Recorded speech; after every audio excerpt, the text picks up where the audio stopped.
Okay, we are now live. And welcome everybody who's out there, and certainly welcome to Christy and Joslyn. So what we're going to do today is talk about the differences between America and China. And maybe a lot of people think that I don't like America. That's actually not true. I do like America. I like Americans.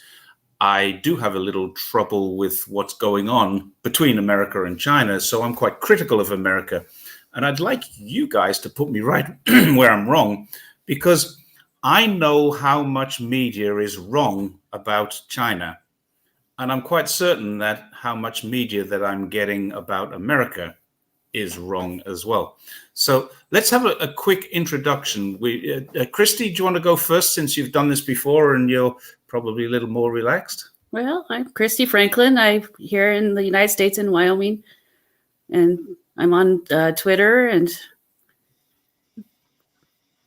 people know me. Why are you on Twitter? I mean, we're talking to each other because we both seem to be kind of pro-China. Why are you on Twitter like that? Because I've seen what our government and media has been doing to China, and I'm really against that. And so I kind of advocate for the truth. So, thank you. The reason Joslyn is here is because the last time we had a chat, Joslyn contacted me privately and said, I don't know Christy, but she lives not far away from me and she thinks the same way, or something like that. Right, Joslyn? So right. I said, let's get together. I think you actually said, I'd love to meet her, or something like that. So yes, what brings you to Jerry's take on China? Well, it was the last time the two of you did a chat like this. I watched that and just found myself nodding my head the whole time in agreement, and thought, wow, I feel like I probably have a lot in common with Christy, and I've followed your work, Jerry, for a while. So I think I commented on one of your tweets about that chat that you guys had, and that was where we connected. So yeah, it was nice to have that connection. So I'm going to start with a few questions, but I'm going to try, if I can, to eliminate some of my own preconceptions about America. I've got to. Would you describe yourselves as Middle Americans, Midwest Americans? You're Colorado, right, Joslyn? Yes, I'm in Colorado. And you're Wyoming. Yes. How do you describe those two places in terms of geographic America? I call the Rockies. Same with Rockies, okay. Rockies, yeah. Rocky Mountains. So what's the major city? Obviously, I know obviously of Denver, but what's your nearest major cities? Christy, first of all? Depends on the population. There's not much. It's pretty scarce population. Jackson, I live by Jackson, and people know Jackson pretty well. It's a tourist place, so. Yeah. I think there might have been a couple of songs about Jackson too. Yeah, Jackson Hole, yeah. Yeah, Jackson Hole. Yeah. Yeah, okay. And Joslyn? I'm quite far from Denver. Probably my closest big city would be Albuquerque, New Mexico.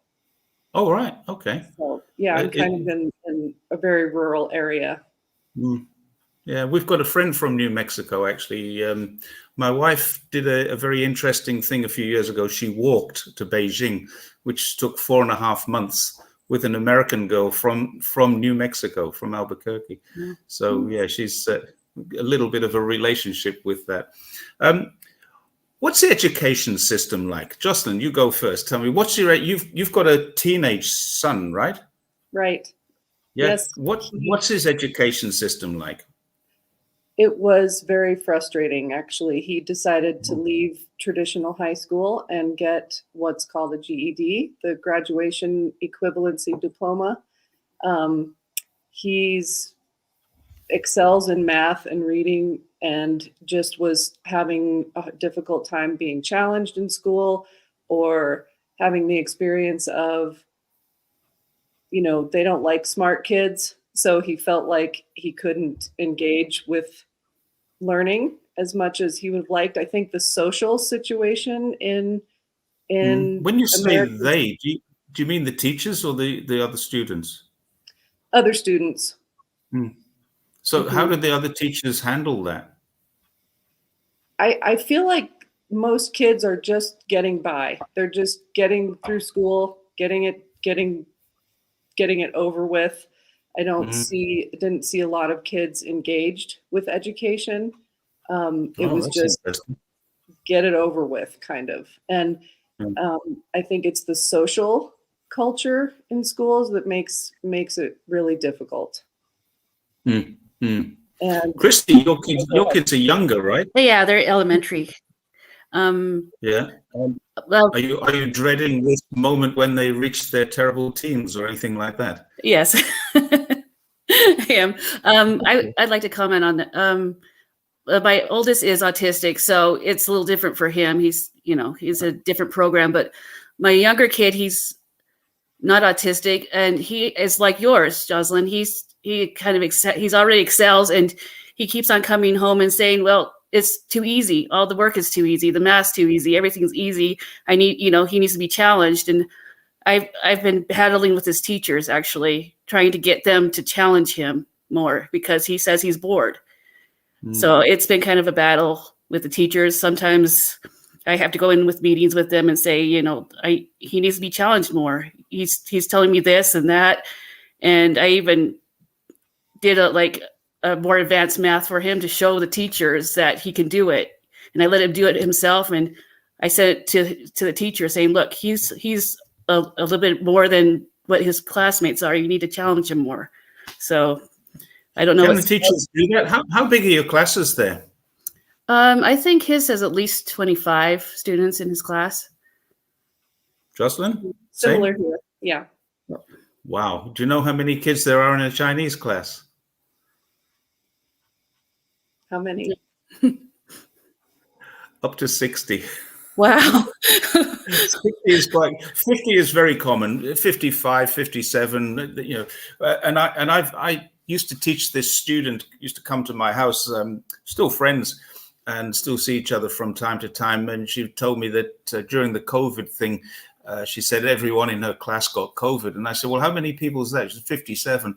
But there was only 10 people in my year who didn't get COVID.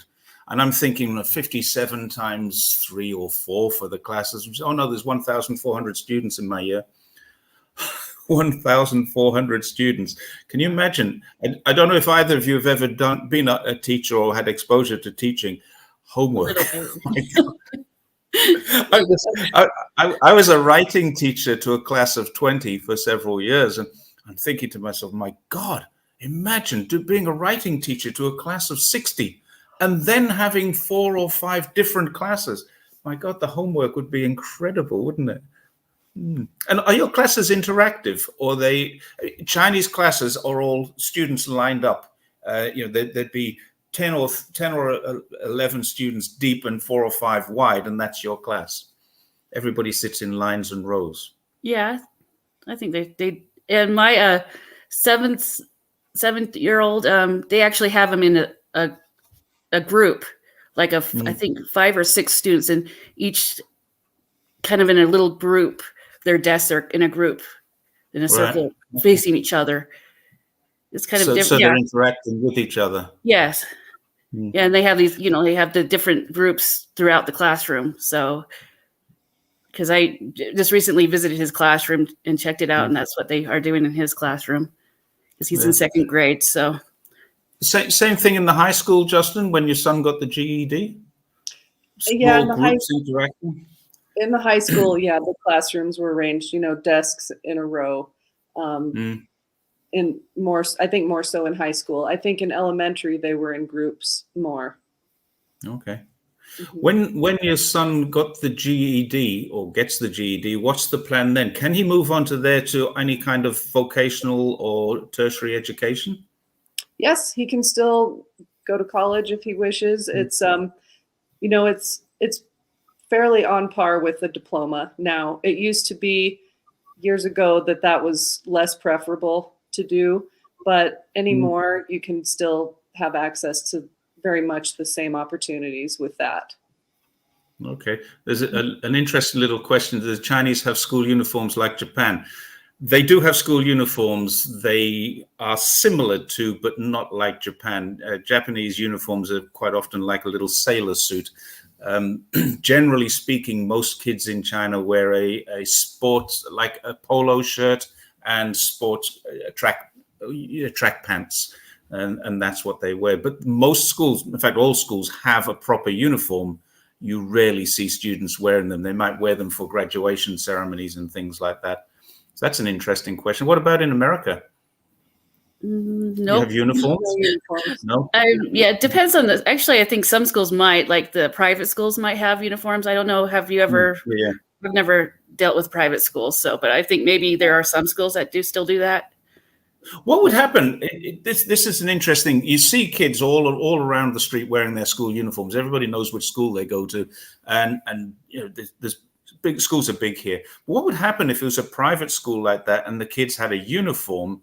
Would other kids pick on them? I don't know.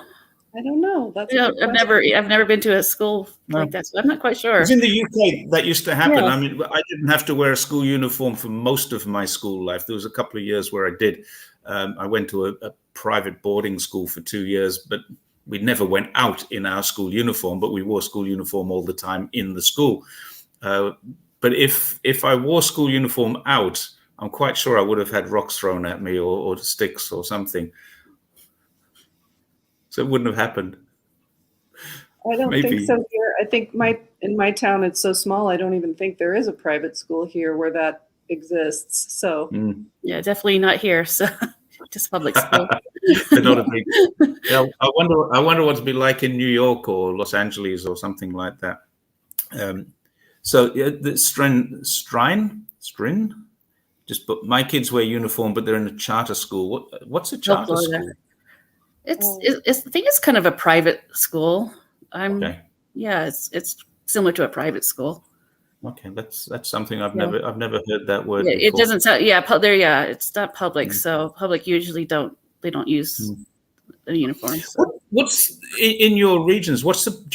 Maybe this is completely out of your league and you don't know the answer to this, but do many people go to university? Is it a common thing to go to university? Yes, actually, it's pretty much expected for most of students. High school usually go to the university. It's kind of more of an expected thing these days. I don't know about. Is your son Joslyn thinking about going to college or? Not sure yet. Oh, okay. He's still deciding that. He just finished the GED in the fall. Mm-hmm. So plenty of time. So there's the answer. It's a private school with government funding. Okay. When I left school, nobody went to university. I didn't go to university till I was 28, and that was like, I need to do something here. It was just something I had to do. But then I only went part-time, and then I've studied online while I've been here in China, which has been quite an interesting thing to do. What was I going to move on to there? I was going to segue into something else. The number of kids who go to university in China now has risen from 4% at the end of the Cultural Revolution to 58.7% last year. Oh. And this year will probably hit the 60%. So that's pretty impressive. They've built, I just did a statistical survey. I was doing something else about China's infrastructure, and they've built 347 universities in the 10-year period from 2010 to 2020. They built more since then, but that was just that period of time. And then I found out, I thought, I wonder how many universities there are in the UK. And it's 130 something. So they've built more than 2 times the universities that the UK has in China. It's not a bad record. And people say that Chinese people aren't very smart. Some people say that. I tell you, there's a lot of very smart people. Let's move on to talk about poverty. I have this question about poverty. It seems to me that more American people are dropping into poverty while more Chinese people are coming out of poverty. Now, one point that I want to make, and I don't want anyone to misunderstand this, China has eradicated absolute poverty.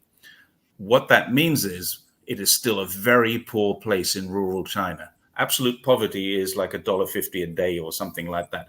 It's still very poor. People are poor in most of China, people are not rich. The eastern seaboard, where I live, the East Coast, it's quite rich. But China has eliminated absolute poverty. Homelessness doesn't exist in China, technically, although it is here.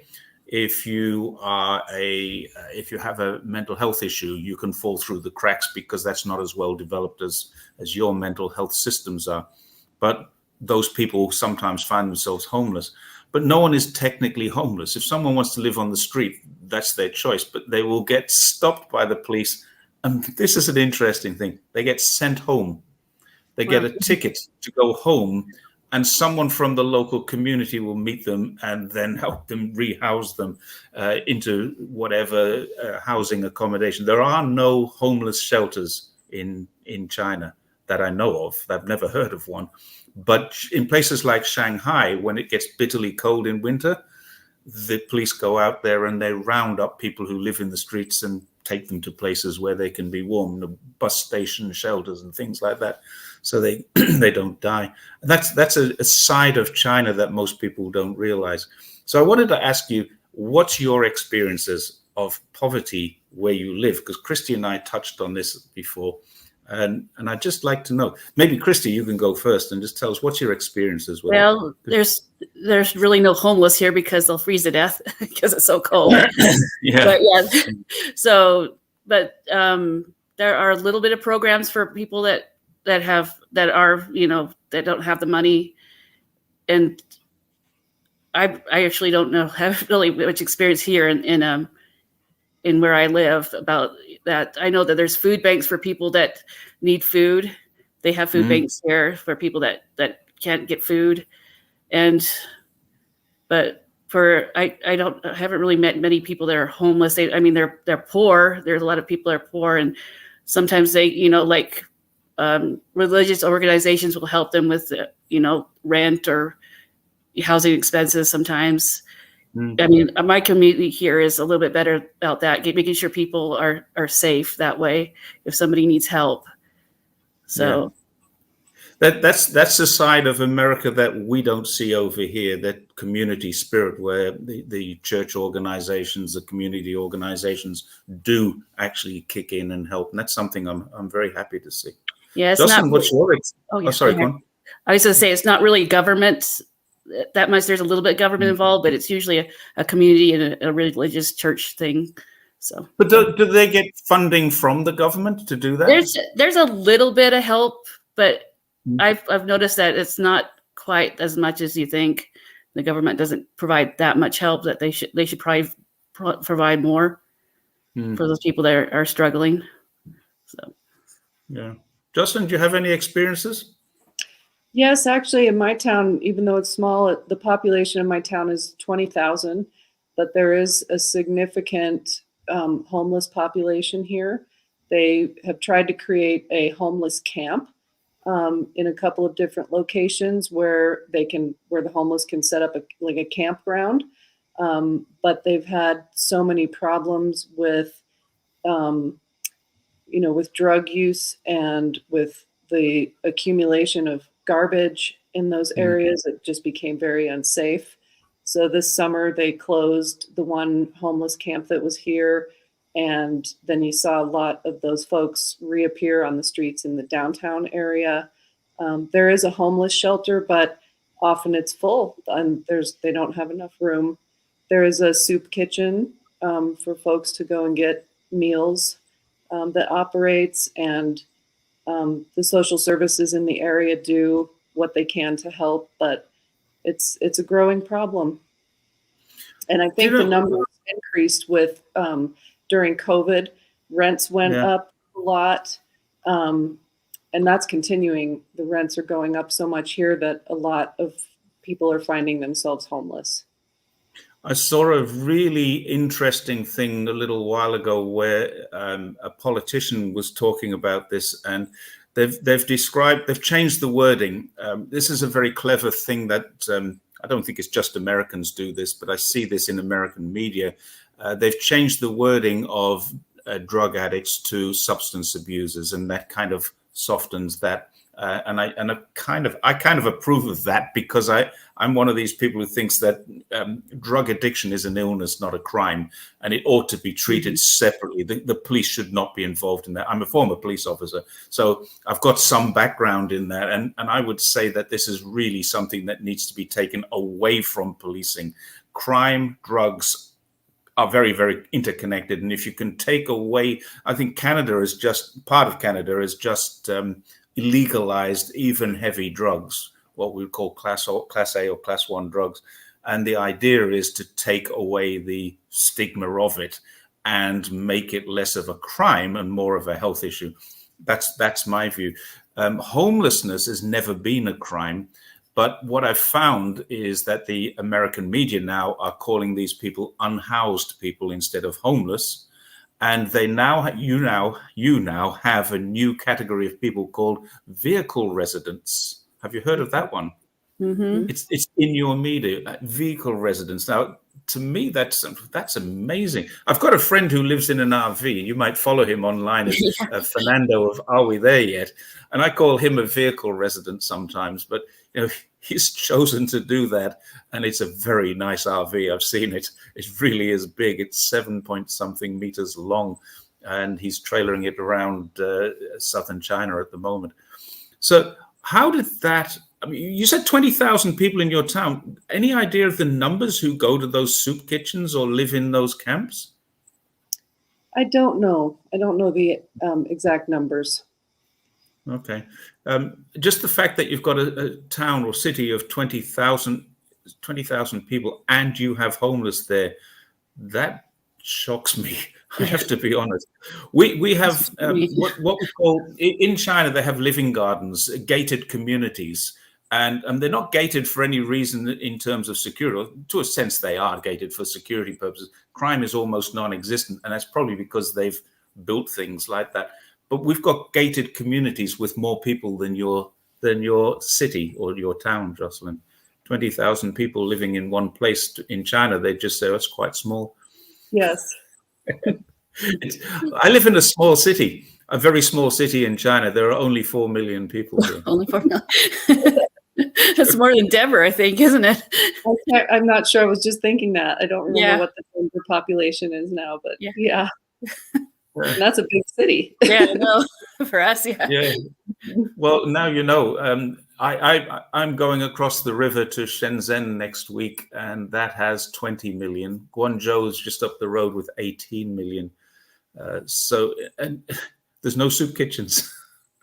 I remember when COVID first started, this was an interesting thing for me because we were seeing on the news here, news reports, and it was American news. I watch American and British news and Australian news as well.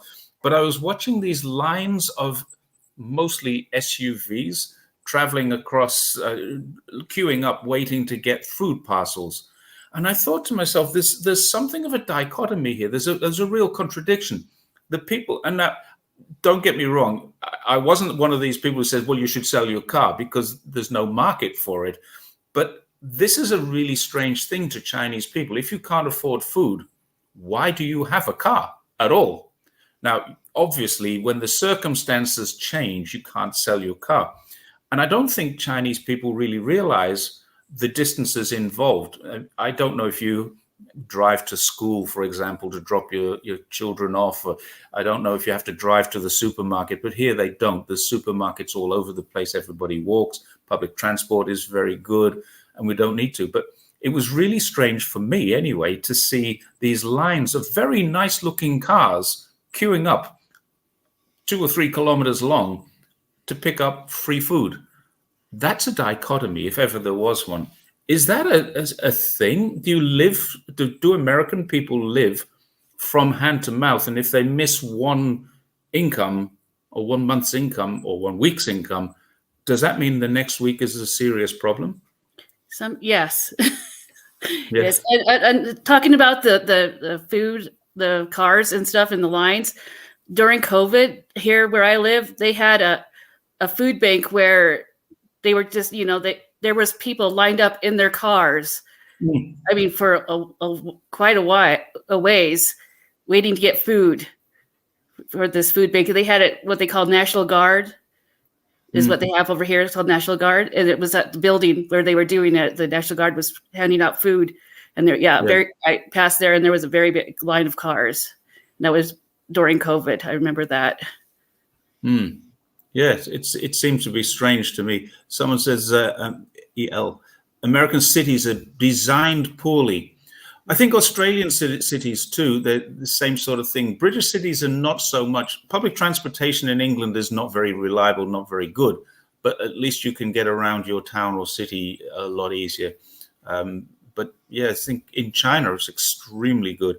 And I've seen this problem. People say as soon as you move to America, you must have a car. You can't survive without a car. I haven't driven a car since 2005. I lived in Portland for a little bit, and I actually did not have a car when I was in Portland.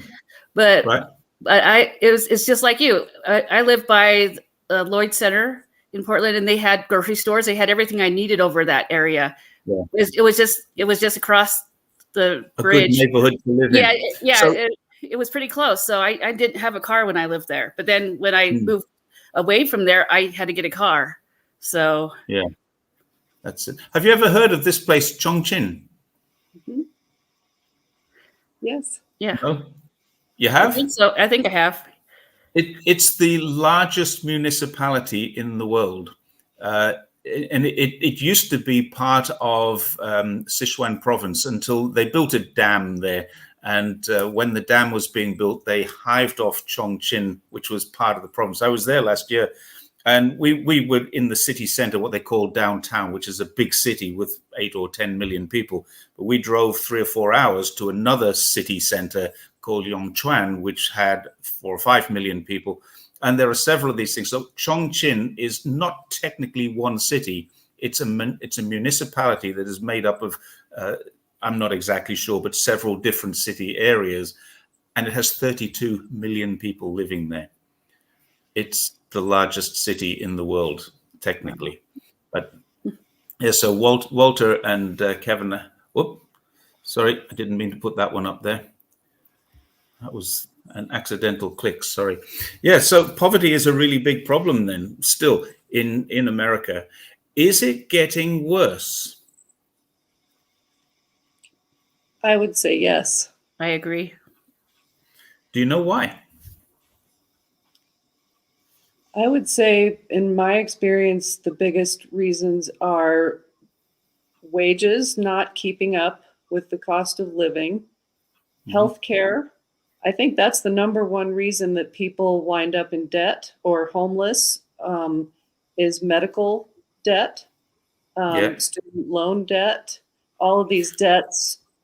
And then I've got a statistic about that one. I can pull a lot of statistics out of my head. There are 435,000 people a year on average go through bankruptcy for medical debts in America. 435,000 a year. Wow.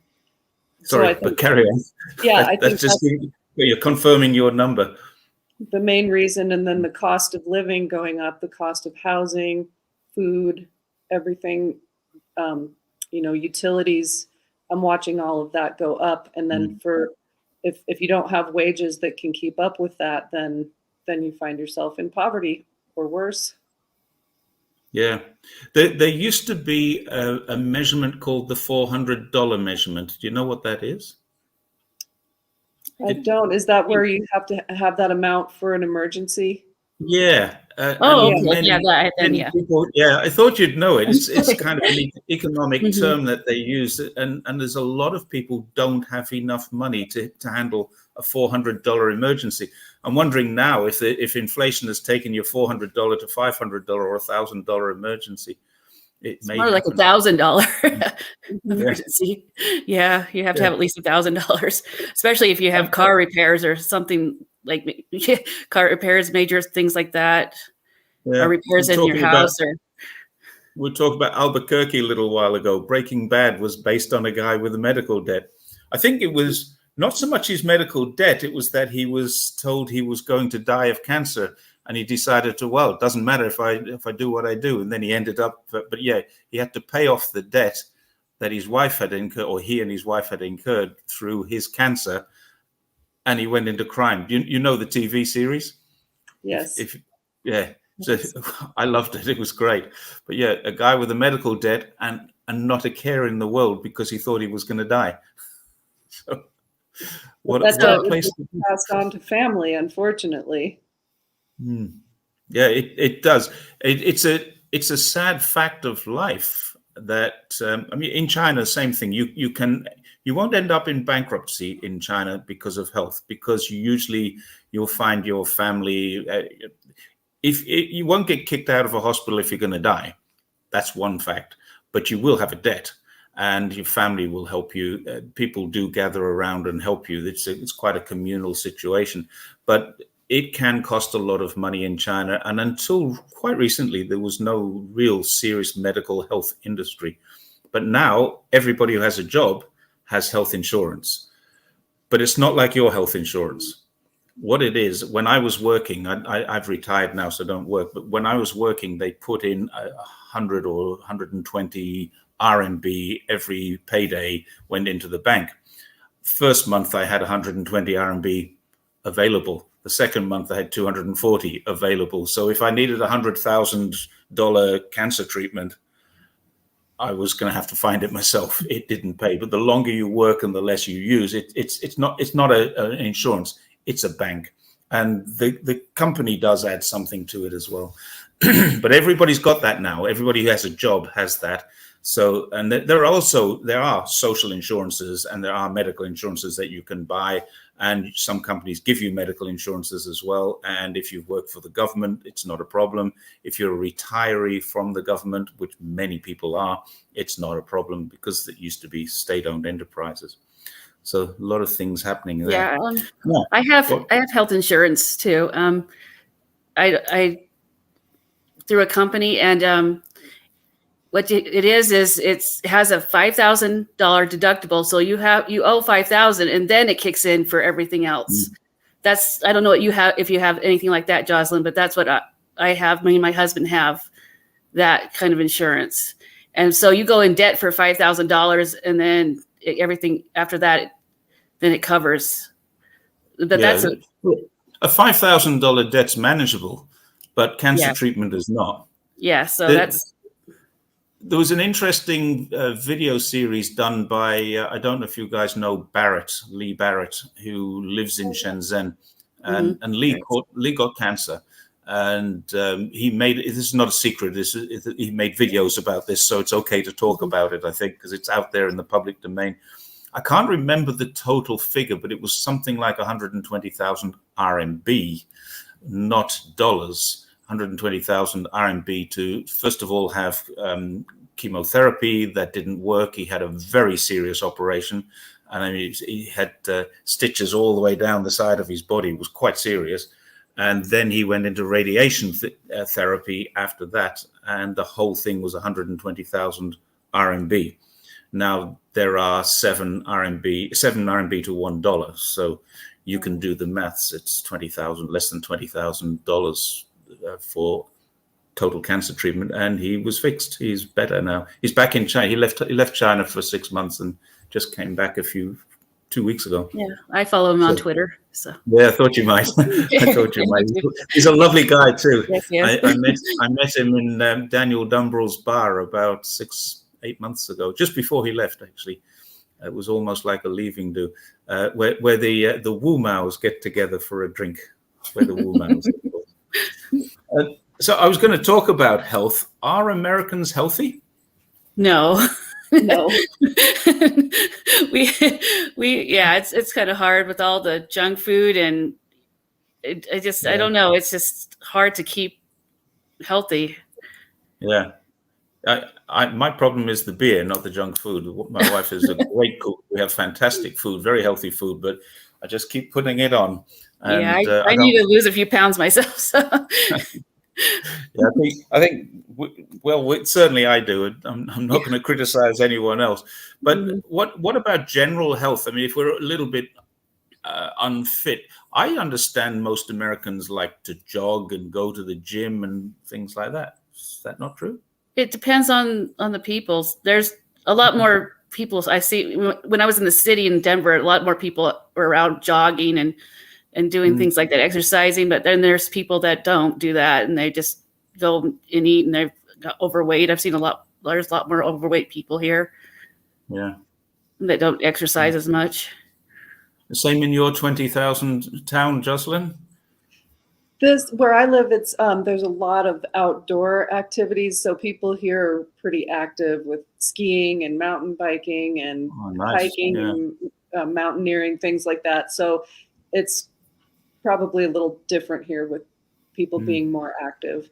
Yeah, and here people are active too. I'm just saying that, I've seen in other places where they don't have that much activity, but here they have the mountain, the jogging, the mountaineering and stuff like that. So there's their people are more healthier here, and then farmers are healthier because they're out doing their, working on their farms.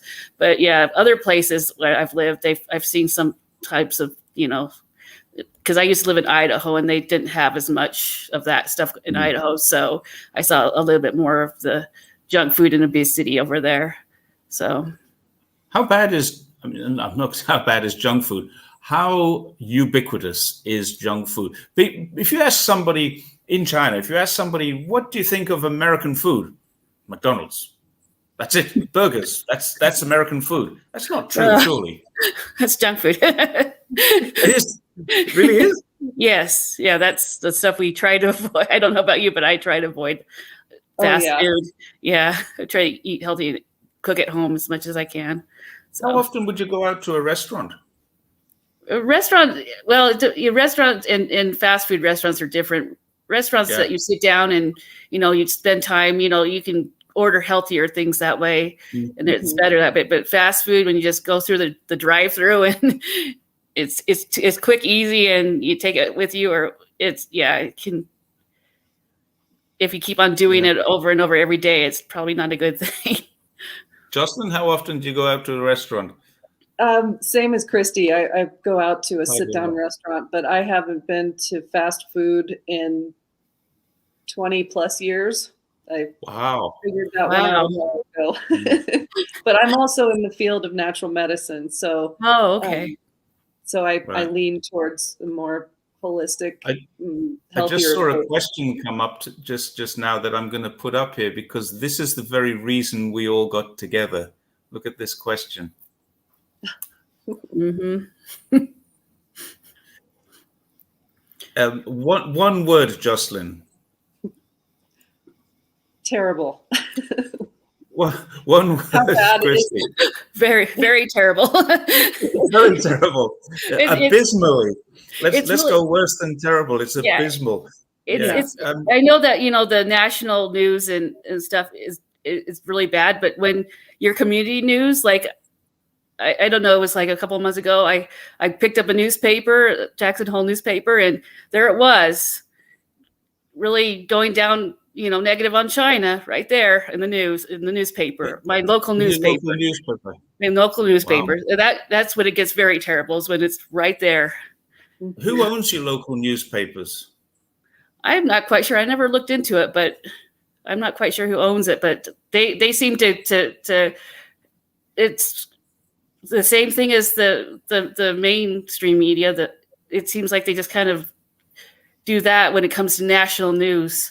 Local, the local side's a little different than the national, and they just can't repeat the same things that the national news does. So, Joslyn, do you know who owns your local newspaper? It's called Ballantine Communications. I'm not sure. I guess I could look it up. Yeah, that's what I just did. It's like my phone right here. So there's an interesting statistic in Australia. I lived in Australia for 17 years, nearly 18 years. And Shady Hazard has just put Kerry Stokes, who's media sharing contact with Murdoch. In Australia, there is this one man, and he's actually an American citizen. He's Australian born, but he's given up his Australian citizenship to become an American. And he owns 60 to 80% of all local news and 60% of all regional news. He owns the major news internet site, news.com.au, and he owns there is only one national newspaper in Australia. He owns that. And he also owns all of the major newspapers in every city and Sky News, which is the equivalent of Fox, and in every city except one. The capital cities of all the states, he owns all of the news in them except one. But I think it's 82% of the total regional news and 60% of all the news media overall. And he hates China. So if you can imagine Fox News on steroids, that's Australian media. Wow. Yeah, it looks like my newspaper is privately owned. So, well, it's possibly someone. So people here, just a few comments. Rarely watch news. There's a few different things going on, but I've just did a video about media, and literally you can't trust anything. The Australian News just put out every newspaper in Australia put out the same story about how China had banned online education. China's banned online education and forced 40,000 students to come back to Australia to finish off their education. China never banned online education. China has never banned online education. The universities in Australia, because of the COVID restrictions, had said, we will offer online education until the end of COVID. And last month, they said, we're not going to offer this anymore. So China's Ministry of Education put out an announcement saying, we will not recognize online education from any of these universities that don't offer online education. So if you have an offline, a face-to-face course, you must go back and finish your course, and then we'll recognize your degree. So all of these students had already been told this by the universities weeks ago. We're not going to be offering online from this date forward. So the media outlets in Australia, every single one of them came up with the story that China banned online education. Wow. Yeah. I've always said, for every story that you see, there's 2% truth. Everything that you read about China in mainstream media is wrong, but there's 2% truth. There's something in there. China didn't ban online education. I use an online master's degree to get visas for work, or used for several years, and China was very comfortable with that. It's no problem, as long as it's legitimate. If you bought it from a print shop down in the local supermarket, then no, it's not legitimate. But if you've got an online degree from a recognized university, and it needs to be, to get a visa, it needs to be notarized. And I guess the same thing would happen with Chinese people. Get a visa, get a degree, get a master's degree, whatever documentation you have, and then you bring it back, would need to be notarized as being genuine. So, yeah, this is Shady Hazza. He comes up a lot in almost all of our feeds. They will spin anything into a China bad story. Particularly in Australia. Is that the same in America? We weren't going to talk about media. It wasn't in my list, but I'm glad we did. Seems like pretty much everything I read is negative. They take something like COVID or something really small and they just twist it around. I've seen that so many times. Absolutely. I was thinking of actually starting a show each week and collecting 5 or 10 headlines that had that kernel of truth in them, and then explaining what actually happened, the truth. Here's the headline, here's the truth. And I was talking to Fernando, are we there yet, about doing this together just a little while ago. We're both pretty busy this week, but I think we might do that. That might be something we can do. So, is America the same? Yes. Let's move on. I want to ask you a question about, now this may cause some controversy or controversy. Guns. I know some Americans who love their guns, and I know some Americans who hate their guns. And if you try and sit down and have a beer with both of them, it's going to end up in a fight. It always is, because you're either very pro-gun. There's no one who says, oh, guns are okay. You're either very pro or very anti. What have we got here? I'm personally very anti-guns, but I used to carry one. What about you guys? Oh, want me to go first? Yes. Let's put one way. I don't have any guns in my house, but Right. my mother does. She's for guns, Right. and I don't want to have a gun in my house. It's kind of a really different. I'm not quite sure what I want to say about guns. It's a lot of people here love their guns, and they wouldn't want to be parted with them. But then there are a lot of people that hunt and use their guns for hunting. So I could understand that. You know, I do believe that there should be some gun control. That's what I believe. Not complete, get rid of guns completely, but having a better gun control. Yeah, I think Canada has just banned hunting guns or many hunting guns. And I mean, Canada is a country for hunting. It's crazy to me that what they've done in Canada just recently. What about you, Jocelyn? It's really a conundrum. I think I would feel more comfortable in a country where there weren't any, like in China, like what you said, that I would feel safer there, honestly. But here where guns exist and where a lot of people have them, then you have the trouble of, well, if you don't have them, then you're not safe because you have to be able to protect yourself. So I can see both. I can see it. Yeah, I can see both sides. I think if I lived in America, I would probably want one. Mm-hmm.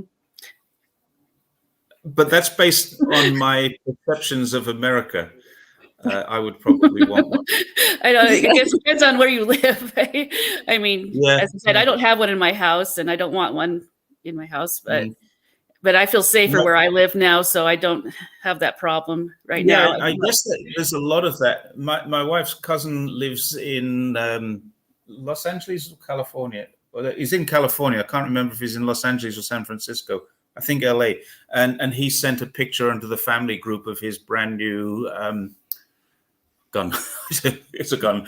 It was in a case with bullets and things, and it looked like it was a handgun. And he's a Chinese guy married to a Chinese lady. They've got an American son, Chinese-American son, and they're living in America. I've never actually met him, just talked to him on the video phone calls at Chinese New Year. And he's got an American accent, and his son is growing up in an area where his dad feels need to have a gun. What do you think? I don't know. I don't think. I don't know. I just wish we didn't have to have them. Just like Joss, I wish that we didn't have to have them. That we didn't have to worry about them. Like if as I said, the hunters can go out and hunt, fine. But for people that don't do that, I wish we didn't have to. People didn't have to have that fear that they needed a gun to protect themselves. Yeah. So this is a good question that Kevin has just asked here. And I think the answer is no. Is there a limit to the amount of guns each person can have? No. Have any states got a limit on it? Not here. Not that I know of. Nope. No. So that answers that question. Yeah. Each state has different laws. I know that. I understand that. I get the reasoning for that. But it seems strange that somebody can't come up and say, well, let's look at this, because you've had more mass shootings this year than there are days in the year. This is quite a common thing early in the year. I saw something, there's 28 days and there'd been 34 mass shootings or 36 mass shootings, and 120 kids involved in that, children who have been either hurt or killed in mass shootings. Something has to happen. What can happen? About that, I don't remember how many months ago, but I got a text from the school saying, by the way, tomorrow we're going to conduct a shooting drill with your children. Yeah. Just to get them prepared in case there's a mass shooting. And how does that make you feel to know that your children have to learn how to defend themselves or how to protect themselves? Yeah, to duck under, to go to a safe place or duck under their desk. I'm very angry. They shouldn't have to worry about that. So, your son's 18. How does he view guns? Do you know? A lot like me. similar. Yeah, very because he can similar. own guns if he wants to, can't he? At He 18. could now that Yeah. he's turned 18, he could. And I feel the same as Christy. I remember when he was still in high school getting the email that tomorrow we're going to have this drill. And we had a situation at his school one time that there was a suspicious person in the parking lot that they were concerned about. And so we get the alert phone call that the school is locked down and will be providing more information. And I think that happened a couple of times while he was in high school, again, in a very small town. So it's terrifying. It's really interesting what China has done with this. People criticize China a lot, and I get that. There's a lot of criticism, authoritarian state. It's not very authoritarian. It's very protective. The state is very protective of the people. One of the things is every school, every day at opening and closing time has 2 police officers at the gate. Every single kid has an ID card and swipes that card to get into school, and then is not allowed out until parents come to collect them at primary school. And once they're in the secondary school, they leave school by swiping out and walking out because they're old enough to walk out of school and meet their parents or catch the bus or whatever it is that they do. But no child goes into school without walking past a police officer. 2 police officers on every school gate. Now, most schools now only have 1 gate. So you can imagine if these schools with 14,000 people, it's a big gate. And this is one of the things that has really amazed me about, and I'm going to do a little link to something else, the Xinjiang situation. The satellite imagery of the Xinjiang situation, which is one of the supporting methods of saying there have been mass incarcerations, is they're showing buildings that have high walls, barbed wire fencing, security gates with security guards, and only 1 entry in and out of the place. And inside the place, there are large buildings, and there are buildings which have smaller rooms with metal doors.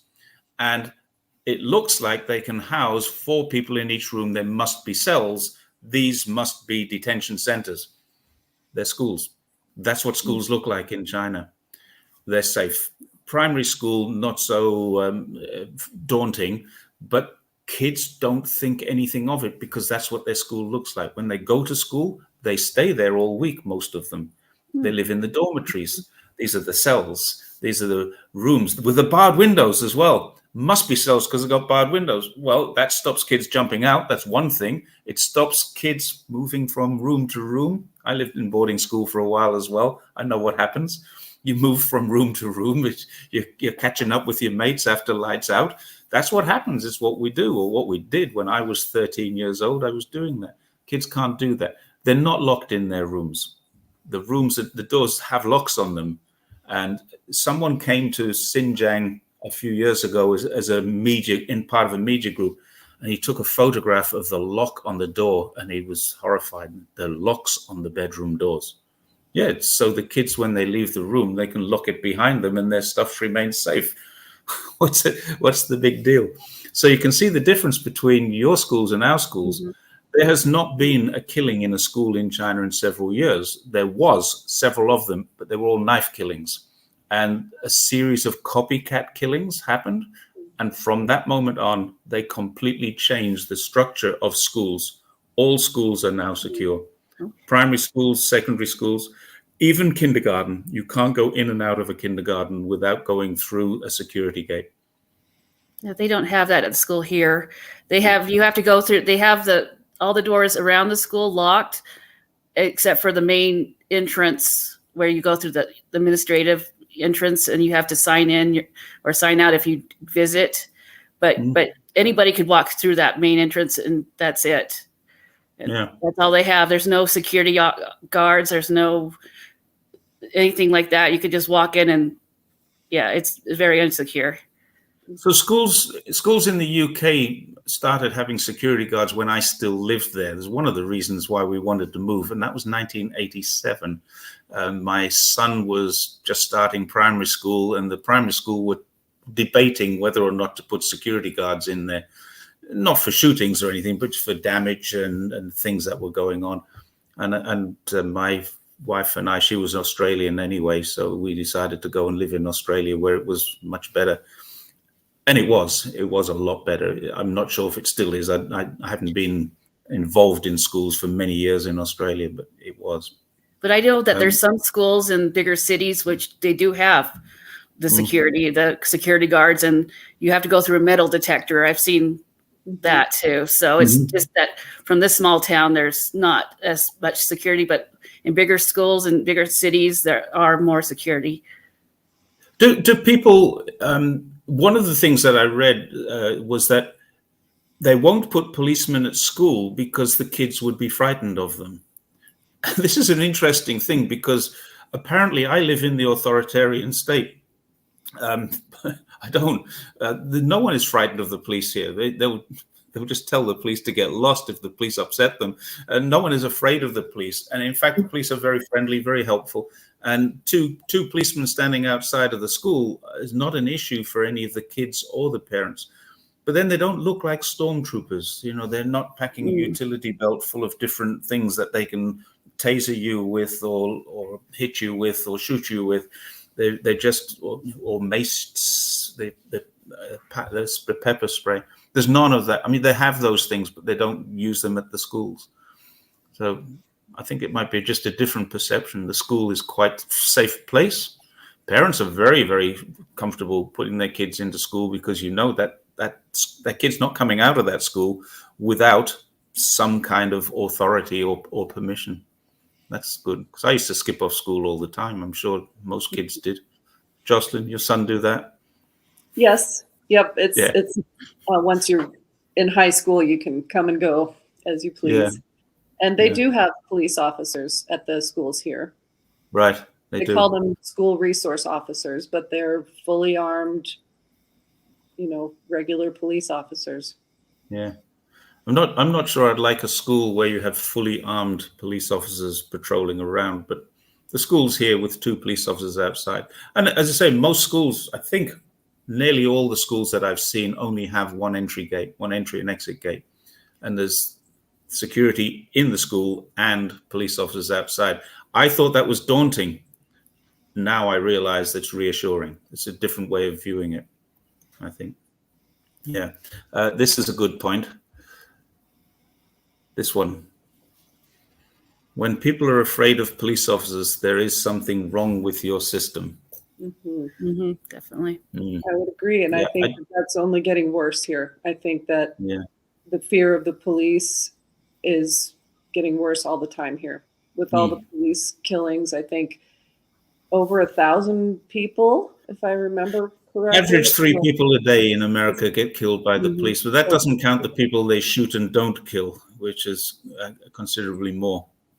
Yeah, so an average 3 people a day. It's over 1,000 people every year killed by the police. Right. 45,000 people died of gunshot-related things. A lot of them are suicides, but it's 45,000. That's considerably up, and I'm not sure if COVID reflected that. But it was up from 27,000 a couple of years ago, so it's a big increase. Yeah, guns are a serious problem. Okay. When I lived in Idaho, I had some interesting encounters with police. I thought I lived in a good neighborhood, and one day I saw a bunch of police officers with the automatic rifles running down my street, chasing somebody. Wow. Yeah. Automatic rifles. Yes. Just chasing somebody. They were all the body armor, everything. And I thought it was a good neighborhood. And it usually is. And I couldn't believe it. And I was scared. And I went into my back room. I had my child with me. I went to my back room and I was just like, what is going on here?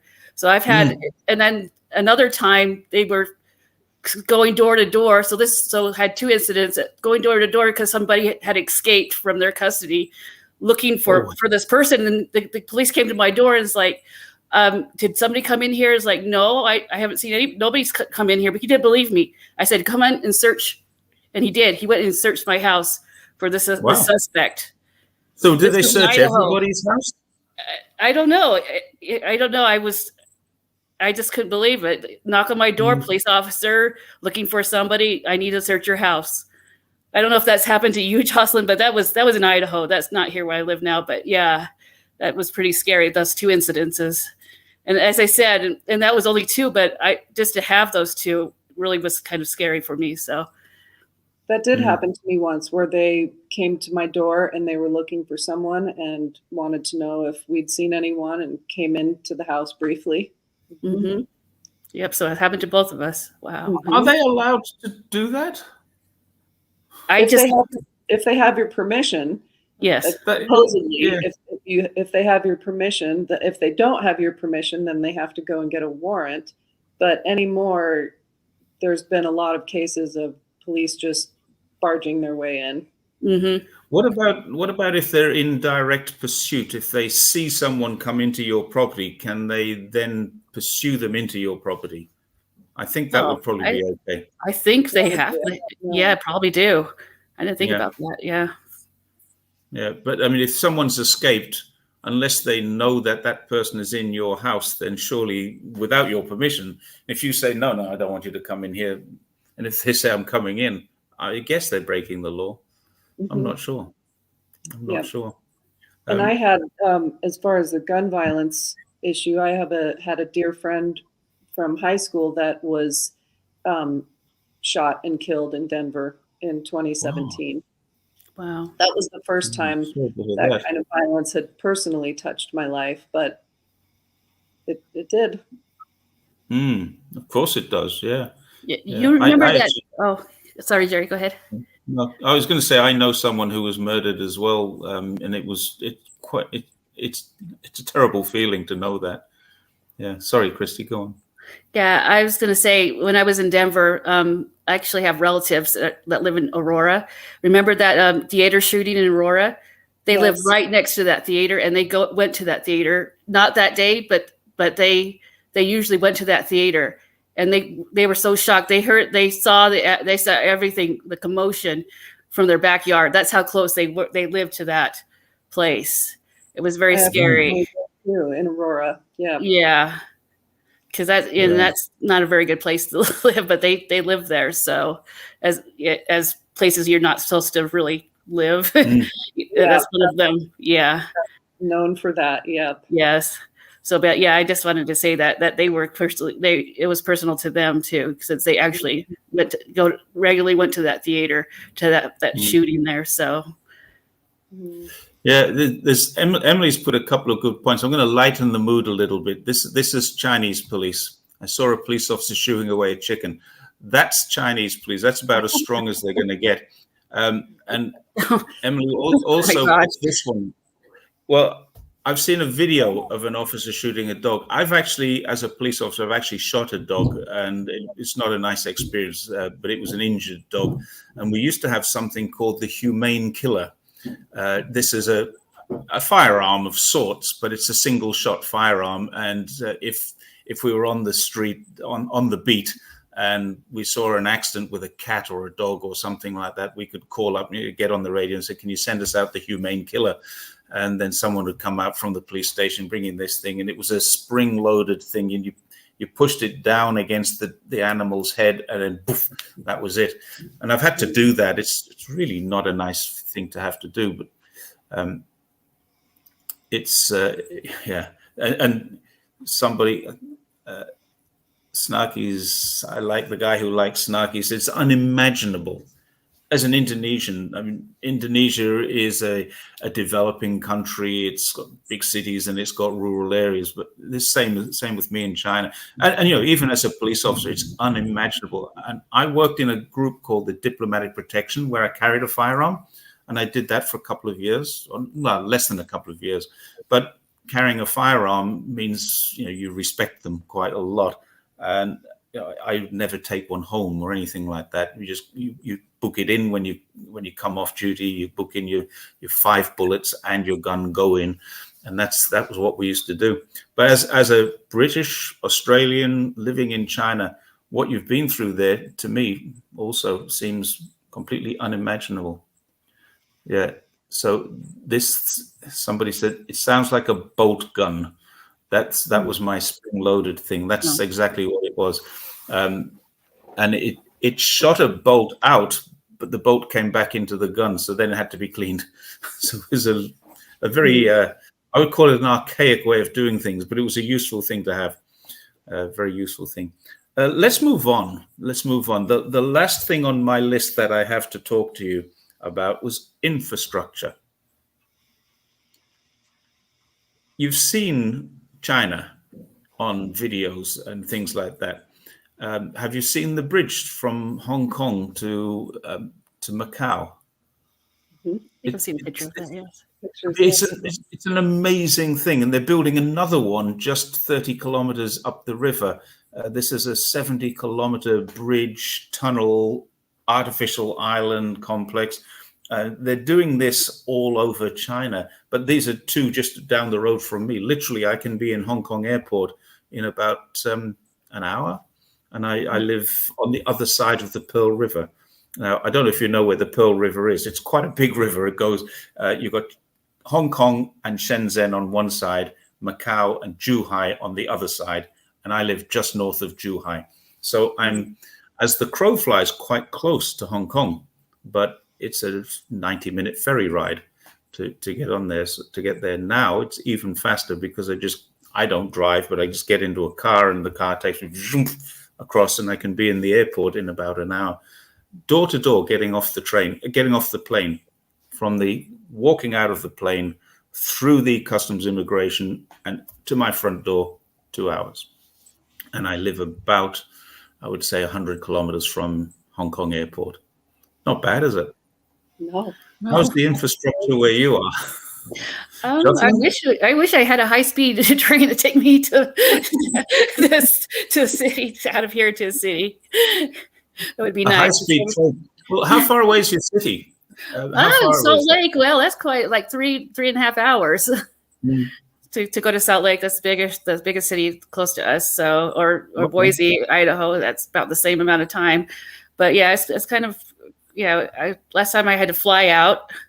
It would have been nice to take a train. It'd probably be cheaper too to take a train than to fly. So I flew over from Jackson Hole to Denver, is where I went last time, and it was very expensive just to do that in round trip for 4 family members. So it'd probably be much cheaper if we actually had better transportation, like high-speed railroad. This is my experience. Walter and I obviously both live in China. Tomorrow, he's taking the high-speed train 300 kilometers away, and it's going to cost him 8 RMB. Wow. $8, say. $8. Oh, yeah. That's what I mean. Instead of $2,000, $8. Yeah, but 300 kilometers away. We go into Guangzhou. It takes 27 minutes to get to Guangzhou, and it's 60 something kilometers away, and it costs 50 or 45 RMB. 45, it's about $6 or $7, something like that. So this is a bargain. I went to Shanghai on the high-speed train. Now, the interesting thing going to Shanghai is that you've got Wi-Fi and you've got power. You just plug in your computer and you work all the way through. Now, this is something you still can't do on planes in China. It takes me about, it took 9 hours door to door. From leaving my front door to arriving at the hotel was 9 hours, and it's about 2,000 kilometers away by train. It's pretty good. Joslyn, what do you have where you live? Nothing. In my small town, we have an airport that currently has, I think, 2 or 3 gates only.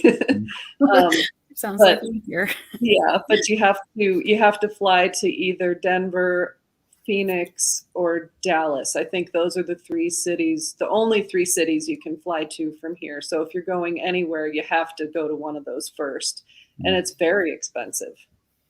So yes. I think just to fly to Denver is at least $350. And that's a 1-hour flight. 1 hour flight, $350. Yes. That sounds about right. It was a little bit more from Jackson to Denver, but yeah, it's pretty similar. For one person. I traveled first class to Shanghai, and I think it was 1,000 RMB. So similar price to travel first class to Shanghai on a high-speed train. Very comfortable too. And they bring you snacks and things like that. You can buy a drink if you want. You can buy a meal. They don't give you meals on the first class trains here. You buy if you want one. That's pretty incredible. It takes you that. One of the things that America has got that China doesn't have is airports. You have 29,000 airports. China only has numbers in the hundreds, but it's changing every year. I just saw a really interesting thing today about Xinjiang, the region that has all of the allegations made against it. It has 33 airports. Sorry, doesn't have now. It will have 33 airports by next year, I think it is. So 33 airports in that area. This shows you how big that area is. But when I look at that and say, if China's got in the hundreds, and within a couple of hours of where I live, there are several airports. There's Shenzhen Airport, Zhuhai Airport, Hong Kong, Macau, Guangzhou, 5 airports, all within an hour of where I live. And I think that's probably enough.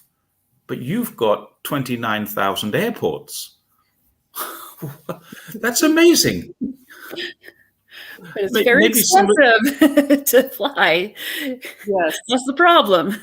So, but we're very plane and car dependent in this country. And I think we have to look at those industries and how much money they make and how it's not beneficial to put in something like high-speed rail if you're going to cut into the profits of, airline industry, fossil fuel industry, all of those things. And those are the powers that control America, really, are those.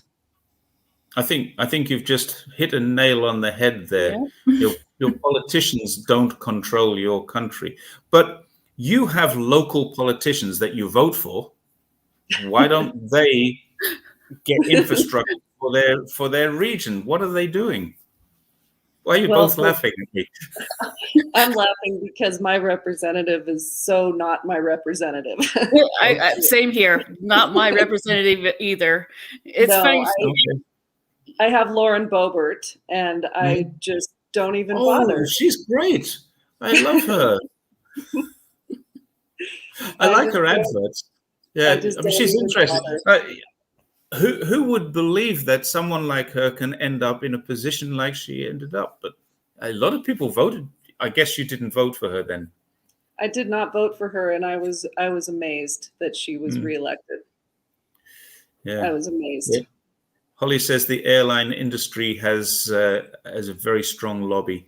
EL just asked a question. I think I just saw a question from EL, and I think it was, can I ask my guests if their small towns follow international news and believe? I think we already covered this. The question is not about what you believe, I guess, but what do your neighbors and friends in your small town believe? This is a good question when we look at it from that perspective. So from what I've understood, it's they believe the anti-China narrative, the negative stuff. They believe that, because that's what that's all that they get. All they get is that. So there are a lot of people believe that. Yeah, Joslyn, the same in your area? It's the same. Yep. So what would happen if you went to your parent-teacher association and said something positive about China? Wow. Probably would. Are you laughing at me again?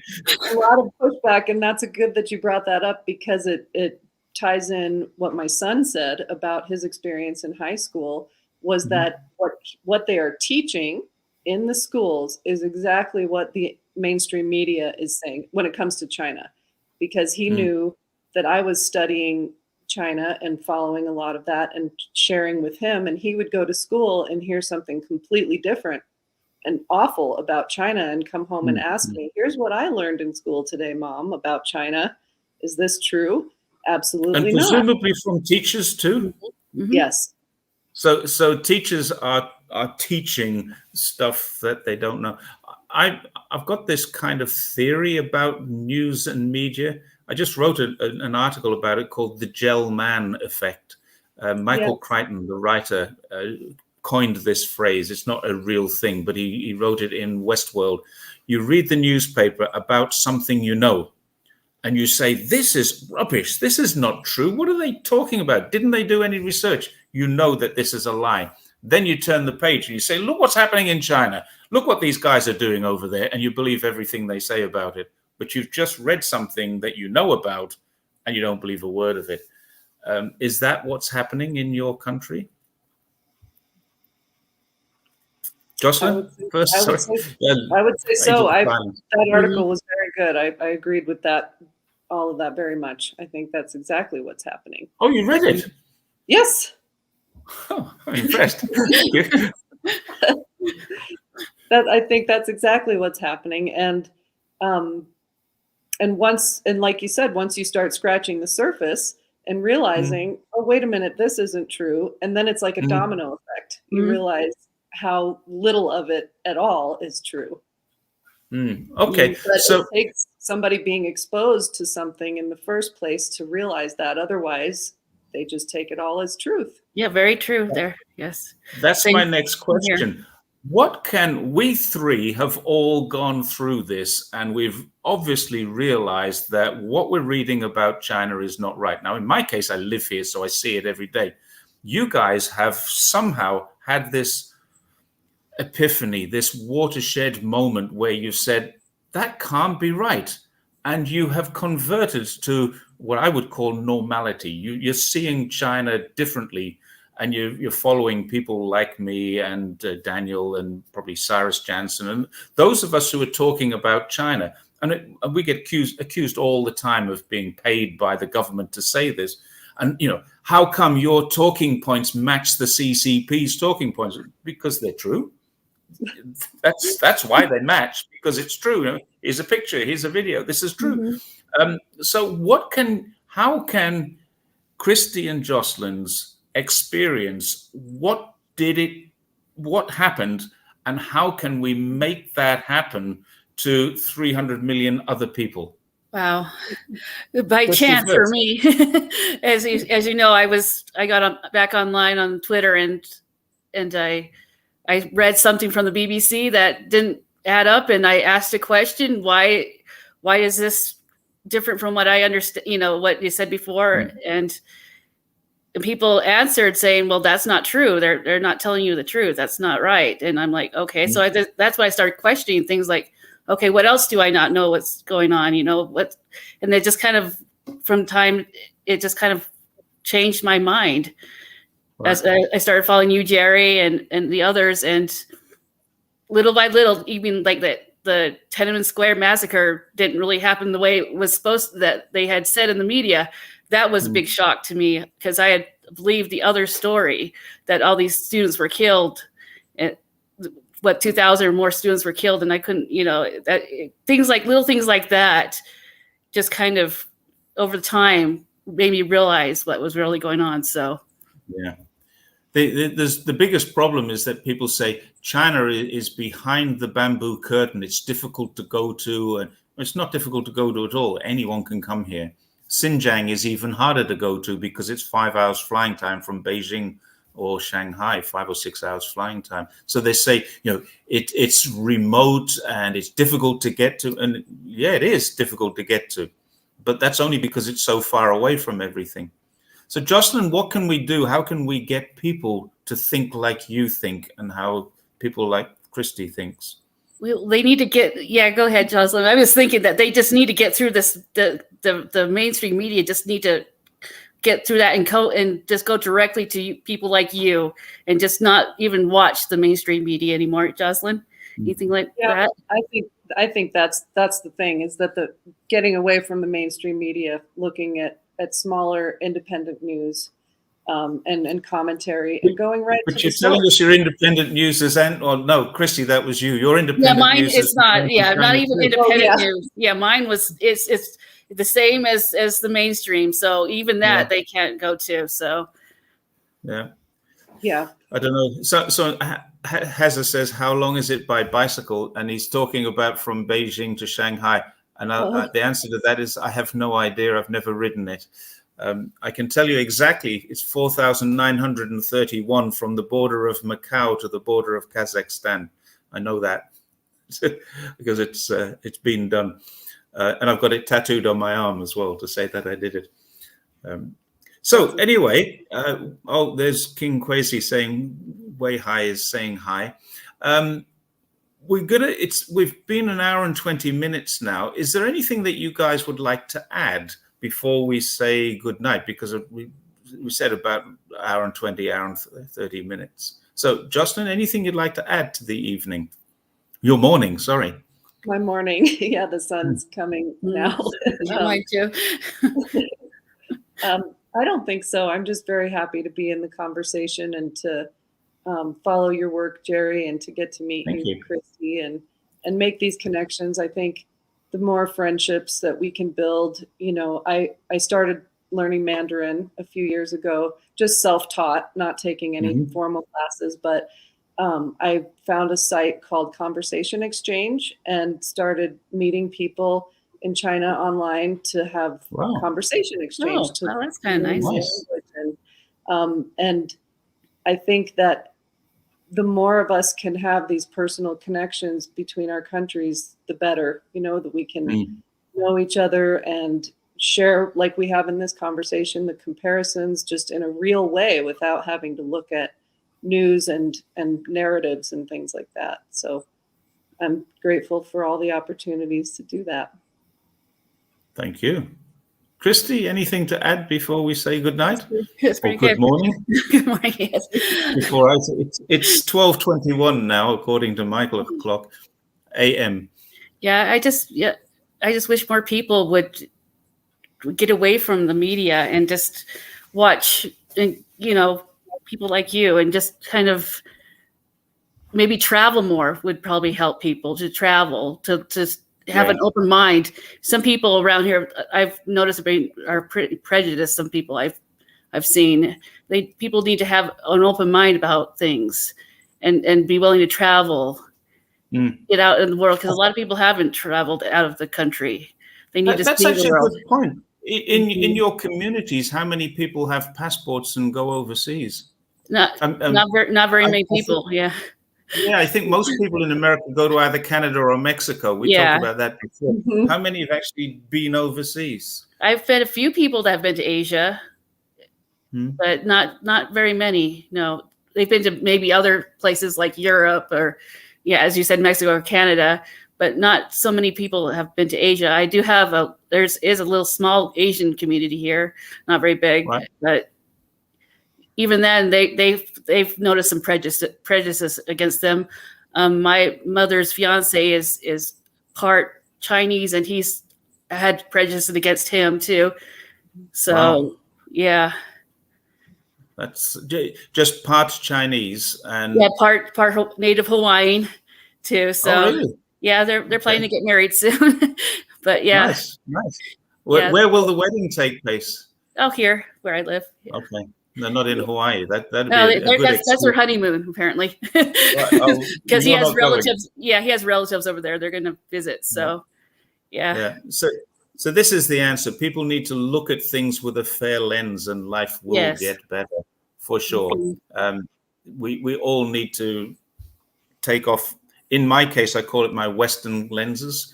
And put on our Chinese lens and look at it through the different cultures. There are a lot of things. Why do people do that? Why does this happen? And that makes sense. I've got the world's greatest teacher here with my wife sitting next to me, minding her own business very quietly. But she's very good at saying, but think about this or think about that aspect. And, I hadn't thought about that. That's very, very good for me. And I've been trying to do that with everybody else. Do you think we should do this again? Yes. Yeah. Okay. Let's make it a regular thing, or at least another next month. I've got a week away working, and then after I come back, let's set it up for a couple of weeks, maybe 3 weeks or 4 weeks time. Yeah, maybe more people can ask questions. Yep. Yeah. There was a few other questions that I didn't get to. Someone was asking questions about Ukraine, and no, that's not about that. But what Chinese people think about Ukraine. I honestly, I haven't asked many people. It's not a topic of discussion, really. We're having a good time here in China. We don't want to discuss wars. Okay, so let's say good night to everyone. It's now 12:24 my time, and it's getting towards morning tea time for you guys. And thank you both very much. And I'll be in touch with you through the DMs to set up the next time. Okay, and you get some talking points for me as well. I think so. Yeah, I think we need you, Joslyn. We need to ask more questions. Yes. Well, I can talk for the Chinese Olympic team, so we should try and get you talking more. But let's get some stuff. What's missing about your knowledge base of China? And maybe if I can't answer it, I've got someone just sitting here who can. Oh, sure. Good. That sounds great. Cool. All right, everybody. Thank you very much. Syntech it was who suggested that we get more people, more guests, and maybe we can add someone else to the mix as well later on. But we'll discuss that when the time comes. Great. And thank you very much. Thank you, everybody who watched. Thanks, Christy. Thanks, Joslyn. And see you next time. Okay. Thank you. Good night. Good night.